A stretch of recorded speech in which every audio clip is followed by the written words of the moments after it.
A great back gives you wings, bro. Literally. The back, together with the shoulders, is the body part that will take you from thin to a physical authority. A well-built back is a very impressive sight. But what does the back do? And what exercises can we use to build our meat shield? Yeah. The back is made up of a whole bunch of muscles. These are the infraspinatus, rector spina, teres minor, teres major, traps, and lats. What the f did you say? These are too many and too complex to cover in this video. We will focus on the most important muscles here. The trapezius or trap is located between your shoulder blades and up to your neck. They elevate, retract, and depress your shoulder blades. The teres minor, teres major, and lats are responsible for arm adduction and shoulder extension.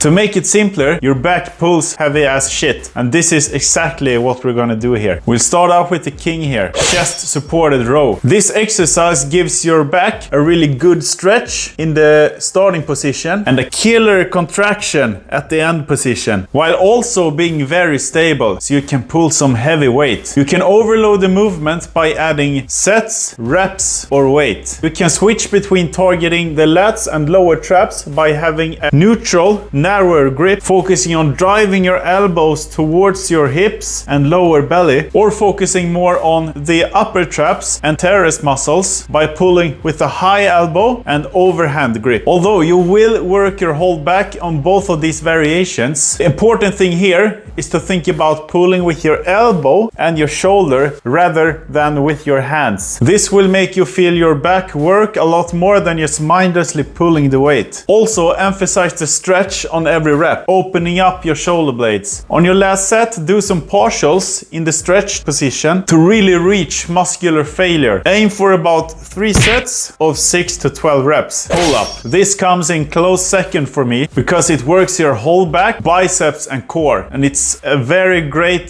benchmark for overall upper body strength. However, it's not as beginner friendly as the chest supported row, since not everyone can do a pull-up. If you can't perform it yet, there are workarounds though. You can use a lat pull-down machine, or you can use a band as assistance. If you want to make the exercise harder because it's maybe you're really strong and it's a little bit too easy for you, you can add weight. You can do the eccentric portion with a slower tempo. To perform a pull-up, go from a dead hang, depress your scapula and tighten your core. You can try this with both legs and extended legs and do whatever feels the most comfortable for you. Think about pulling your chest to the bar rather than just getting your shin over the bar. Yes, you need to get your shin over the bar to complete the full rep, but I find I have an easier time feeling my back working if I think about pulling my chest to the bar. Also, think about pulling with the elbows rather than with the hands. Here, aim for about 3 sets of 5 to 12 reps. On the last set, you can do 2 to 5 negative pull-ups to really squeeze out that last juice from your muscles. Half kneeling, 1 arm lat pull-downs. Long exercise name. I've learned this from Jeff Nippard. This is honestly one of the best lat stretches and contractions I've ever felt. Since we're doing this with 1 arm at a time, we can also balance out any imbalances we have between our right and left side. Play around with grip here to see whatever you like the most. I tend to start with an overhand grip, and then once I pull, I go more towards a neutral grip. Sit with 1 knee on the floor and place the other hand on the other knee to get some stability. I also tend to just twist my upper body a little bit in the end position to really feel that last bit of contraction in my lat. Here I would go for a little bit of a higher rep scheme, about 3 sets, 10 to 15 reps. And here also bang out some partials on the last set. Cable row. This killer exercise offers about the same advantages as the chest supported row, but since not all gyms have a machine for the chest supported row, or you simply don't like chest supported row, you can do these instead. If you lean slightly forward at the beginning of the movement, you can really stretch out the lats when initiating the movement. Just be careful here not to let the lower back take over the movement too much. Be mindful of any swinging that you may do, and make sure to bring the bar to your belly every rep that you do. A closer, more neutral grip will emphasize the lat and the lower trap. A wider grip will emphasize the teres major, minor, and the upper traps more. Do about 3 sets of 8 to 12 reps on these. Barbell shrugs. This exercise will really build out your upper back. Here we can overload the upper trap fibers in a way that's not really really possible with the other exercises. When using a barbell, have a slight forward lean so that you can contract your scapula on every rep. Once contracted, pull the bar up using only your scapula and then lower it down again. Make sure not to swing too much here, because I see a lot of gym bros do that. Let it stretch out every rep and pull up with intent. Do about 3 sets of 8 to 12 reps on this as well. Some honorable mentions are T-bar row, dumbbell row, pendlay row, straight arm pull downs. But I found the ones that I've listed the most beneficial for me. With that said, try them all out, see what works for you. The most important thing is that you get one vertical pulling motion in your program and one horizontal pulling motion. As long as you're using good technique, applying progressive overload, doing different grips and elbow positions, you will grow a back worthy of a bro. To complete your V-taper physique, be sure to check out my video on shoulder training. Let's get after it, bros.